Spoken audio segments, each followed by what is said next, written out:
Mga kapuso, pagtatuwid lamang po yung pong nakarang report ay tungkol po sa pag-aaral ni Dr. Jose Rizal at ang kanyang ginawang isang paper habang siya po ay nakakulong sa dapitan noong mga panahong yun. Samantala, ilang cosplayer naman ang naglakad ng pabaligtad mula Luneta patungong Fort Santiago bilang pagbabalik tanaw sa buhay ni Dr. Jose Rizal. Nakatutok si Bernadette Reyes live mula sa Rizal Park. Bernadette? Jiggy, maghapong walang tigil ang pag-uulan dito sa Maynila pero tuloy pa rin ang parada ng isang grupo ng mga performing artists at hindi lang yan, naglakad pa sila ng pabaliktad bilang bahagi ng kanilang selebrasyon sa ika-150th birth anniversary ni Jose Rizal. The show must go on. Yan ang motto ng mga performing artists ng grupong Sipat Lawin and Sam na lumahok sa costume play o cosplay.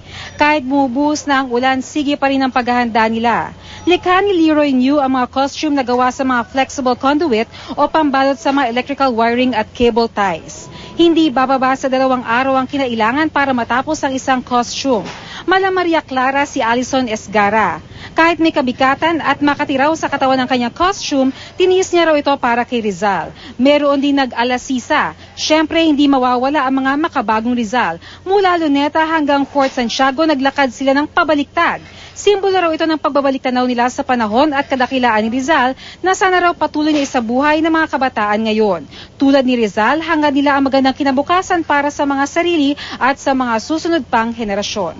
Inangad namin na makapag-interact sa mga kabataan na dadaanan ng parade and at the same time para mag-iwan ng mga imahe para sa susunod pang 150 years. They kind of represent or speak about our generation, our times. The plastic, the reference to electricity, ganon. So it's all based on our social conditions. Bakit tuloy pa rin? We just have to continue the show. I think the show must go on, and if we don't do it now, when will we do it?